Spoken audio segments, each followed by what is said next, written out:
Again, good morning. Sorry to say to you because I have no network. I have 3 SIMs to run live class through internet, but unfortunately today uh, no any network in each and every SIM. So I am making video for you for uploading. So in chapter 2 history we have to study now uh, the Russian Empire in 1914. So Tsar Nicholas II was the ruler of Russia. Now that on that time, so what were the features of Russian Empire? Now those days, so there were many countries. They are independent today, but now that on that time they were the part of Russian Empire. It means they were under control of the Russian ruler Tsar Nicholas II. So that country where some country are the neighbors of Russia nowadays because they are free from Russian empires. Finland, Latvia, Lithuania, Estonia, parts of Poland, Ukraine, and Belarus. So Belarus now those days called Belarusia. After that it further stretched. बाद में इस साम्राज्य का विस्तार हुआ to present day Central Asia, Georgia, America, Azerbaijan. These today's country were the part of Russian Empire in 1914. After that, what about the society religions? So Russian Orthodox Church along with Catholics, Protestants,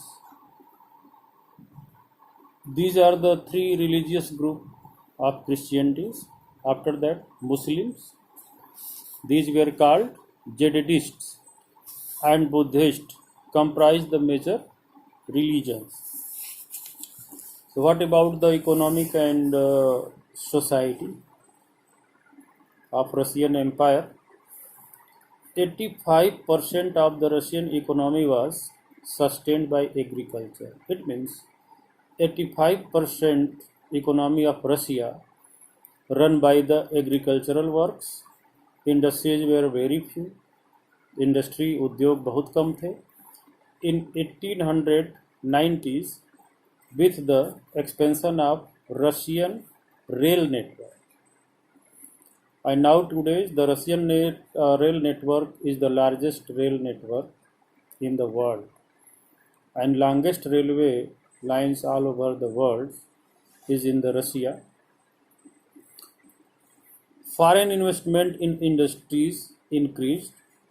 Industries were privately owned. It means all the industries run by the private person, not by the rulers or publicly. Large factories were under government supervision.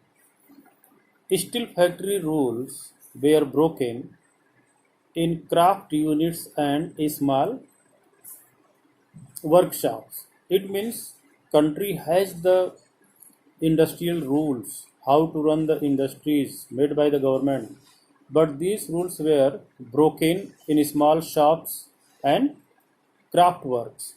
जहाँ पर भी नक्काशी का काम या जहाँ पे आदमी कुछ काम कर रहे हैं, कुछ बना रहे हैं, बिगाड़ रहे हैं, या जहाँ पे दुकानें हैं, वहाँ पर ये रूल्स ब्रेक होते थे. यानी गवर्नमेंट इस पे ध्यान नहीं देती थी, इग्नोर करती थी. After that workers too were divided by skill as a social group. जो वर्कर्स थे, जो कामगार लोग थे, वो अपने स्किल के आधार पर सोशल ग्रुप में डिवाइड थे. Just like in India, we are human in one society, Indian society, but in ancient time there were many workers group, or that were based on their skilled work, but now these days they are included in the caste, just like goldsmith, blacksmith, and others. There are many uh, business caste here and other workers. So, just like this, for instance, metal workers were considered as aristocrat. जो metal worker थे, जो धातुओं का काम करते थे, उनको संभ्रांत माना जाता था, उच्च माना जाता था, as they were more trained and skilled. Despite divisions, workers were united about dismissal and work condition. तो ये डिवीजन तो था वर्क के स्किल को लेकर के, लेकिन फिर भी जहाँ पर डिसमिसल होता था, किसी को निकाला जाता था, या काम के कौन सी परिस्थितियाँ हैं, उनको लेकर के यूनाइट होते थे, अपनी डिमांड रखते थे. Peasants were the next, because 85% economy based on agriculture. So role of the peasants was no doubt very important in Russia in economy. So peasants were the next social group who cultivated land owned by nobility, crown, and orthodox churches, just like in France. So all the land owned by the church, orthodox churches, by the crown, it means dynastic families and nobility. सारी ज़मीनें इन लोगों के पास थी, ये लोग owner थे, मालिक थे, और जो पीजेंट्स थे 85% एग्रीकल्चर वर्क करते थे देश में, वो ज़मीन इनकी थी लेकिन खेती वो करते थे. Peasants were divided along agriculture lines but united against nobility. Peasants community was called commune army. And just after the social revolution in Russia, these commune became very strong, and the other developments of commune was the Soviet. Okay, they pooled their land together and later divided it on the basis of needs of individual family. So before the social revolution in Russia, this was the ideally social work of the peasants, because they pooled their lands. It means each and every peasants had not equal areas lands. Some has more lands, some has had few lands, but they pooled their lands. This was the main cause of emergence of cooperative work. सहयोग संगठन जो होता है, सहकारिता जो होती है, सहकारी संघ बने, इंडिया में भी बने, ये यहीं से लिए गए हैं. जिसके पास कम या ज़्यादा ज़मीन किसानों के पास होती थी, तो सारे ज़मीनों को पूल कर देते थे, एक में मिला देते थे. इसके बाद they work agricultural work socially, सभी लोग मिलकर के ग्रुप बना के पूरे एरिया को एग्रीकल्चर करते थे, कल्टीवेट करते थे. और उसके बाद फैमिली नीड, जिस परिवार को जितने अनाज या जितनी चीज़ें की ज़रूरत होती थी, वो उतने ही प्रोडक्ट्स में से डिवाइड कर लेता था कि हमें इतना ही ज़रूरत है और हम जो है इतने में से काम चला लेंगे. तो जिसकी जितनी रिक्वायरमेंट थी, what is the main basic idea of the socialism, that is work according to ability and share according to work according to ability and share according to needs.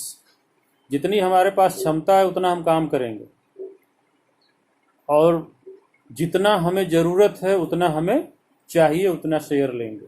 इसी पे पूरा सोशलिज्म टिका हुआ था. मार्क्स ने develop किया हो social idea, और लेनिन ने किया हो, माओ ने किया हो, स्टालिन ने किया हो, ट्रोट्स्की ने, सबका जो बेसिक आइडिया है यही है कि वर्क टुगेदर, एक साथ काम करेंगे सामूहिक रूप से, बट उसका जो प्रोड्यूस होगा उसको हम अपने नीड्स के हिसाब से लेंगे. यानी कि किसी के फैमिली में 2 ही व्यक्ति हैं और 100 रुपीज़ रिक्वायर है, किसी के फैमिली में 10 मेंबर्स हैं तो उस हिसाब से उनको जो है 500 रिक्वायरमेंट है तो उनको 500 मिलेगा, और जिसकी फैमिली में 2 मेंबर्स हैं केवल उनको 100 ही मिलेगा।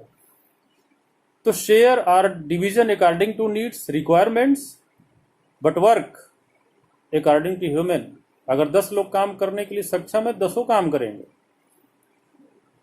और यही एक मेन बेस आइडिया था कि जो भी जहां जिन कंट्रीज में सोशलिज्म आया वहां पर डिक्टेटरशिप ही हुआ, जस्ट लाइक इन चाइना। क्योंकि मार्क्सिस्ट थ्योरी और साइंटिफिक सोशलिज्म का जो थ्योरी है उसमें यही है कि आप सक्षम हैं तो आप काम करेंगे। किसके लिए काम करेंगे? Not for your needs, for social needs, यानी समाज के लिए प्रोड्यूस करेंगे, वर्क करेंगे, और प्रोडक्शन चाहे जितना हो उसमें से जितना आपको चाहिए उतना ही आपको मिलेगा। तो who will decides what is your requirement? That is decided by the socialist government. And big instance in China, it means the government of China decides what are the requirements and needs of the peoples and each and every family. But what about the works?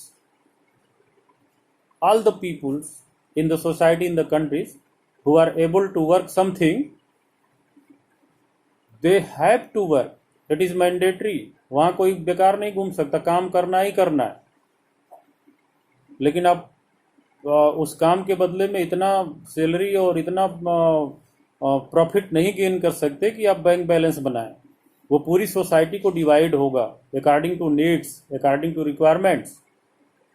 तो ये policy जो है ये कहीं न कहीं dictatorship को invite किया।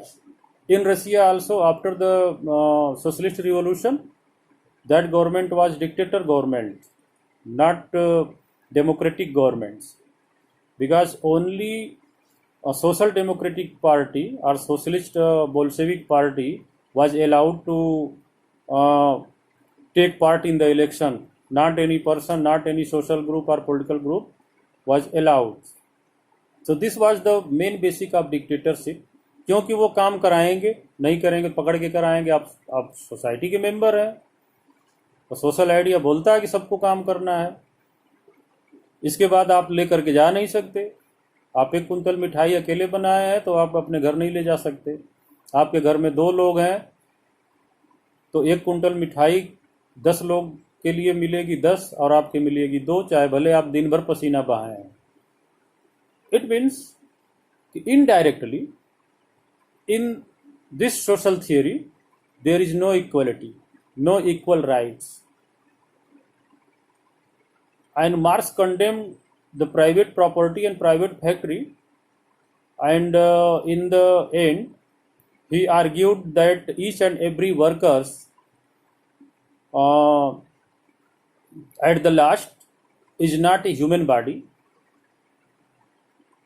He or she just like a machine or mechanical part, because long life or whole life his work with machine as a machine, यानी कि वो मशीन कारखाने में सुबह से शाम तक काम करते करते करते प्रोडक्शन के बारे में, मशीन के बारे में सोचता है।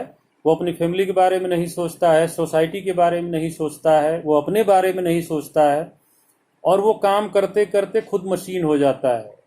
वो मशीन की तरह सोचने लगता है। इट मीन्स कि वो केवल जो है एक मशीन है इन ह्यूमन बॉडी। ठीक है। अब सोशलिस्ट गवर्नमेंट जब आ जाती है तो वो एक प्रोड्यूसर मशीन जो है ह्यूमन बॉडी को थियरी में मान के चलती है, क्योंकि सबको काम करना है। काम करने के लिए for work each and every person is equal, कि काम तो सबको करना है। Okay, but what about the result? If you are so brilliant and you are able to gain 100 out of 100 marks, but there are 10 students, and all the 10 students results marks will be accumulated and after that each and every students will get average marks. It means your 100 marks will be divided by 10. So how many marks will you get? You will get only 10 marks. You are capable to get 100 marks, but according to Marxist theory or socialist theory, you will be get 10 marks. This is the reality of socialism. In India also there are many Marxwadi Communist Party and Samajwadi Party, Social Party, etc. etc. No doubt they are very much aware about the poor person, about the workers. But what is the futuristic idea of socialist states? That is only democracy. Democracy में socialist states की idea कौन सी है? Public facility, social welfare, health care facility, educational, ये सब socialist idea थी, लेकिन democracy में ज़्यादा डेवलप हुआ। और जहाँ पे सोशलिस्ट स्टेट बन गए वहाँ पे प्रॉब्लम ये हुआ कि उन्होंने सारे पूरे ह्यूमैनिटी को, अपने देश के सिटीजन्स को, ह्यूमन को उन्होंने प्रोडक्शन मशीन बना डाला, just like in China. If you are not don't want to work, you will be punished in China. You can't take any particle of your produce without the order of government. This will considered as a theft. So these are the problem, but that's why all the socialist government became dictator. कोई भी ऐसी समाजवादी सरकार world में नहीं हुई कि जो dictatorship जहाँ पे न आया हो डेमोक्रेटिकली, वो न इलेक्ट हुई डेमोक्रेटिकली और ना ही जो है डेमोक्रेटिकली उसको हटाया गया। वहाँ पे रिवोल्यूशन ही हुआ, आर्म्ड रिवोल्यूशन हुआ इन क्यूबा, जनरल पिकास्त्रो, इन रसिया आल्सो। हर जगह सैन्य विद्रोह हुआ तब जाके डेमोक्रेसी आई, या वहाँ के जनता ने विद्रोह किया तब जाके आई। तो सोशलिस्ट स्टेट्स की जो हिस्ट्री रही है वो कहीं न कहीं यह पूरे सोशल आइडिया पर क्वेश्चन मार्क लगाती है। इट मीन्स क्या? सोशल रिवॉल्यूशन की आइडिया गलत थी? वैसे चैप्टर में सब कुछ है, you will be read. No, socialist idea about the humanity is very good, but the procedures to implement this idea is different. So in idealistic views, socialism is just like the heaven place. स्वर्ग में जैसे imagination है कि वहाँ बड़े अच्छे हैं, ये है वो है, बड़ा सब कुछ ठीक रहता है, वैसा है। लेकिन बट जब स्वर्ग में रखने की बात आती है, ह्यूमन में जाने की बात आती है, ह्यूमन को लाने की बात आती है, तो इसी ह्यूमन को ह्यूमिलिएट किया जाता है।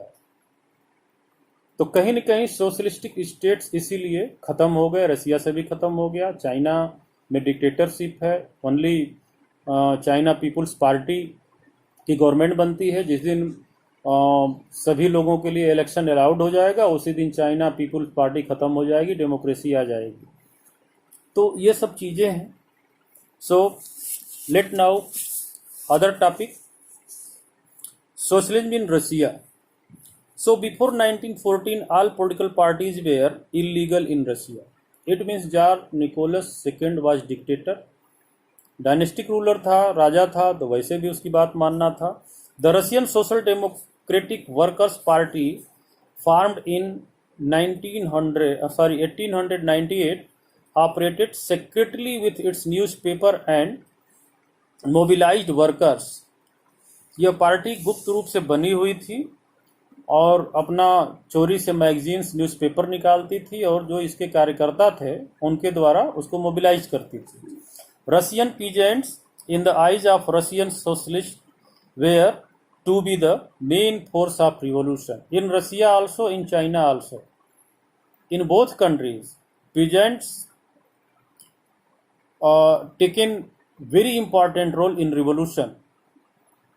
किसानों के दम पर ही रसिया में भी रिवॉल्यूशन हुआ, और जब रिवॉल्यूशन शुरू हुआ तो आर्मी पर्सनल्स जो जार निकोलस की फोर्स थी उसमें से काफ़ी बटालियंस बोल्शेविक्स की तरफ आ गई थी, तो इन्हें एम्यूनिशन एंड आर्म और ट्रेन फोर्सेज भी मिल गई थी, तो सिविल वार में इन्होंने विजय हासिल कर ली. But in society the role of peasants was very much important. So Russian peasants in the eyes of Russian socialists were to be the main force of revolution, and socialists in the countryside formed the Socialist Revolutionary Party in 1900, pressing the peasants' rights and demanded land from nobles to be given to peasants. This was the main demand, and Social Democrats Party or Socialist Party was declared, if we will be in the power, all the land of crown, orthodox churches and nobility will be distributed among the peasants. So this was the main cause. इन्होंने बोला था कि जब हम सत्ता में आएंगे या रिवॉल्यूशन सफल हो जाएगी तो सारी ज़मीनें लैंड ओनर से ले करके हम किसानों में बांट देंगे. तो उन्हें लगा कि भाई आएंगे तो बांट देंगे, बट हुआ क्या? All the property just after the revolution, all the country property, banks, industries, lands, okay, captured by the socialist government. और उन्होंने क्या लगाया सिस्टम कि जैसे किसान सारी ज़मीनों को आपस में मिला करके सामूहिक रूप से खेती करते थे, अब वो सारी ज़मीनें गवर्नमेंट के अंडर में आ गई और गवर्नमेंट अलाट करती थी. It means the role of socialist government was the just like the land owners. जैसे नोबल्टी, क्राउन और ऑर्थोडॉक्स चर्चेज के पास लैंड थी, सारी ज़मीन सरकार की हो गई, देश की हो गई, और वो किसानों को दे देती कि भाई ऐसा करिए कि आप सारी ज़मीनों को आप प्रोड्यूस करिए और हम तय करेंगे कि किसके पास कितना अनाज चाहिए, उसको हम दे देंगे. तो just like this in India also there were many system of peasantry ruled by the British. कहीं महालवाड़ी था, कहीं रैयतवाड़ी था, कहीं सामूहिक रूप से गांव के किसानों को ही ज़मीन दे दी जाती थी. प्रोडक्शन चाहिए, चाहे एक फैमिली उसको करे चाहे पूरा गांव करे, और पूरे गांव से रेवेन्यू टैक्स कलेक्ट करती थी गवर्नमेंट पूरे गांव को, जस्ट लाइक चंदा, कि किसी तरह भाई अंग्रेज सरकार को देना है, नहीं तो पूरे गांव को आएंगे, लूटेंगे, पाटेंगे, मारेंगे. तो because Britain was also empire, ये लोग साम्राज्य थे और साम्राज्यवादी शक्तियां हमेशा एक्सप्लॉइट करती.